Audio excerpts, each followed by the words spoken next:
Alright, Filipino Reaction. Dito na naman tayo mga kaibigan. Update na naman tayo dito kay Pastor Apollo Quiboloy na eto na nga, ang PNP daw mga kaibigan ay patuloy na nakakatanggap ng impormasyon kung saan ang lokasyon ni Quiboloy. Eto na mga kaibigan, ang trending news ngayon. Mainit-init pa. Eto na. Nagpapatuloy ang paghahanap ng pambansang pulisya kay Kingdom of Jesus Christ leader Apollo Quiboloy. Ayan mga kaibigan na nagpapatuloy ang paghahanap ng pambansang pulisya kay Kingdom of Jesus Christ leader Apollo Quiboloy at dapat pang miyembro nito. Kinumpirma rin ni PNP Public Information Office Chief Police Colonel Jean Fajardo na marami silang natatanggap na impormasyon kaugnay sa paghahanap kina Quiboloy. Ito'y simula ng mag-alok ng reward si DILG Secretary Benhar Abalos sa makapagbibigay ng impormasyon sa kinaroroonan ng mga akusado. Siyempre naman, 10 milyon, di ba? 10 milyon may dagdag pa mga kaibigan ha? May dagdag pa na doon pera doon sa 10 milyon na kung makakapagturo nga, okay, or matuturo mo nga si Quiboloy. Ang problema mga kaibigan, si Quiboloy ay baka nasa China na nga. Paano maituturo? Halimbawa ituro mo ay sa China, hindi umaris to. Okay? Dapat nasa Pilipinas pag ikaw ay nagturo. Kasi nga kung sa ibang bansa mo ituturo ay parang suntok sa buwan ang iyong pabuya. Okay? Pero kung nasa Pilipinas at nakita mo doon na nangingitlog nga si pastor sa bukid, okay? Nakita mo na may hawak na kalabaw or nakasakay ng kalabaw, nakikita mo talaga na si pastor ngayon. Ayun na nga, okay? Pwede mong isabihin sa pulis at may reward kang 10 milyon, okay? Plus, okay? Plus.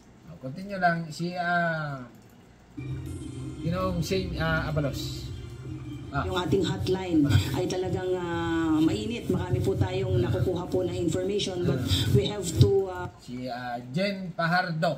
Okay, maraming nakukuhang impormasyon about dito kay Quiboloy. Vet muna yung ating mga nakukuhang information. Some of them might be true, but we also have to consider na some of them is intended para guluhin or iligaw po tayo doon sa ating direksyon ng paghahanap.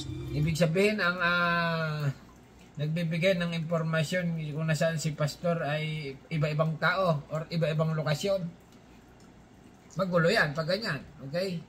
Kasi nga, halimbawa, ordinaryong tao, tumawag dito kay Madam Jen Fajardo. Madam Jen, nandito si Quiboloy sa Tarlac. Sasabihin naman ng isa, tatawag na naman, calling. Ring, ring, ring. Madam Jen, nandito si Quiboloy, nasa Quezon City. Di ba? Panggulo yung iba. Madam Jen, yung dito si Quiboloy, nakita ko, nasa Davao. Ganon. Madam Jen, nakita ko dito, si Quiboloy, nasa China, nako ay magulo pag ano. Dapat may proof of evidence. Tulad ng sinasabi ko lagi na dapat may video. May video kung nasaan nga si pastor, dapat yung video ay bago lang. Okay? Kasi nga pag luma na ay medyo fake na yon. Dapat mainit-init ang video na ipapakita kung nasaan ang location ni Quiboloy. Videohan nyo para may proof of evidence nga na si pastor ay alam nyo ang location. Okay, continue lang. Si Madam Jen, PNP, inula ng impormasyon kay Quiboloy. Huwebes, nahuli ng mga pulis sa Davao si Pauline Canada, isa sa mga co-accused ni Quiboloy sa kasong qualified human trafficking, child at sexual abuse. Ayan, tapos na may kli lang di ba? Pero kung halimbawa ay si Quiboloy ay nanlaban at natodas, ang tanong, saan siya mapupunta? Okay? Pwedeng sa impyerno. pwede rin sa langit. Okay? Dalawa lang. Pag nanlaban si Quiboloy, pwedeng sa sementeryo, pwedeng sa ospital. Okay?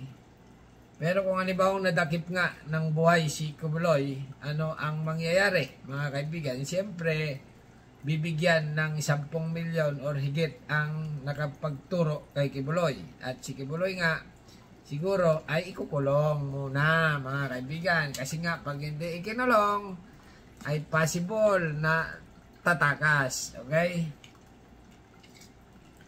Tapos, halimbawa, nakulong na. Okay? Siyempre, ano pa yan? Schedule pa ng hearing ni Senadora Risa. Okay? Ayan, pag nag-hearing na, tatanungin dito ni Senadora sa Senado. Siyempre, naka-live yan mga kaibigan. Mapapanood natin ng live na live. Ito lang, explain ko lang kung ang possible na mangyayari. Okay? Halimbawa, nahuli na si Pastor, ikukulong, ganon, dadalhin sa Senado at hihiringin, i-schedule ng ganito. Okay? Puno-puno na ngayon ang mga schedule, pero isisingit si Kibuloy. Okay, ganito na ang mangyayari. Ando na yung mga senador. Siyempre, nandiyan si Senadora Risa, Senador Robin Padilla, best friend, di ba? Si Senador Bato de la Rosa, si Senador Rapi Tulfo, okay, nandun yan. Si Senador Lito Lapid, wala yan, okay. Hindi nagatid dyan, okay. Yung marami, basta, okay, iba-ibang senador mga kaibigan, at nandoon, tatanungin yan si Kibuloy. Kibuloy, bakit ka tumago? Pinahirapan mo pa ang buong pwersa ng pulis. Ganun din yan eh. Sabi ni Kibuloy, kakamot ng ulan. Inahanap nyo ako eh. Kaya ako tumago. O, di ba? Siyempre, medyo balagbag ang salita niyan. Or medyo matigas ang ulo. Kibuloy, simple lang naman ang pinapagawa sa iyo. Harapin mo ang kaso mo. Kung ikaw ay nagsasabi ng to, kung ginawa mo ba talaga ito kay alias Amanda nung araw at sa mga Ukrainian at saka yung mga bata sa Amerika na ikaw ay ganyan. Okay? Simple lang. Sagutin mo lang ang tanong na yon at para malinawan ang sambayanan. Sasabihin ni Kibuloy dito. Alam niyo, Senadora Risa, ang kulit nyo. Sabing hindi ko ginawa yan. Di ba? Siyempre mga kaibigan, nanonood din niya si Satanas at saka si San Pedro. Sasabihin ni Satanas sa ibyo. Nanonood din niya, nakabang din niya kay Kibuloy. Sabi ni Satanas. Yan ang gusto ko kay Kibuloy. Sinungaling. Di ba? Di ba? Malulungkot naman yan si San Pedro. Kaya si Juan. Okay? Dalawa lang yan eh. Okay, gano'n. Alam mo, nagsinungaling na si Kibuloy. Okay, Kibuloy, talagang matigas ka. Yung mamamin. Ito, si alias Amanda. Ito, papasalitain muna natin si alias Amanda. Malia. Alias Amanda, nung araw ba na minasahe mo si Kibuloy, talagang tunay ba na may nangyari sa inyo dalawa? Siyempre, sasabihin ni alias Amanda. Totoo talaga. Senadora, hindi ako nagsisinungaling yan. Yan, yung tao na yan, si Kibuloy. Yan ang nag-chokchang sa akin. Nilak niya yung kwarto. Pagkatapos ay naglaklaka na. Okay, rock and roll. Ginanyan niya ako. Ganon, ganyan. Okay. Kibuloy, paano yan? Si alias Samantha, humingi ng katarungan. Ganon. Si Kibuloy, siyempre, tanggi pa yan. Hindi talaga. Kahit anong mangyari, hindi. Di ba? Ngayon, ang mangyayari dyan mga kaibigan, ay di sa Senado, hanggang gigisahin yan. Hanggang sa mapunta na sa mga korte-korte na, at yun na, okay, doon na attend si Kibuloy sa mga korte. Sigurado si Kibuloy dito, talo. Sabi ng korte dyan, judge, ikaw Kibuloy ay tumago ka na mahabang panahon, ibig sabihin guilty ka. May ginagawa kang kasalanan ng araw ito si alias Amanda, at saka marami pang mga Ukrainian, ganito, ganyan, ginino mo. Tumahimik ka na. Ikaw ay natulan ng kasong ganito, ganyan. Kulong. Okay? Habang buhay at patong-patong na kaso ng pagkakulong. Pag nakulong na si Kibuloy, magiging malungkot na yan mga kaibigan. Okay? Ang buhay niya. Kasi nga, doon na siya. Habang buhay sa kulong. Hindi pa pala. Isingit pa natin ng Amerika. Okay? Aalburin pa ng Amerika yung mga kaibigan. Gusto kasi ng Amerika, doon makulong yan. Okay? Alright. Yan lang. Hanggang dito lang. Isang oras na ito mga kaibigan, ha? Hanggang dito lang. Subscribe my channel. Don't forget.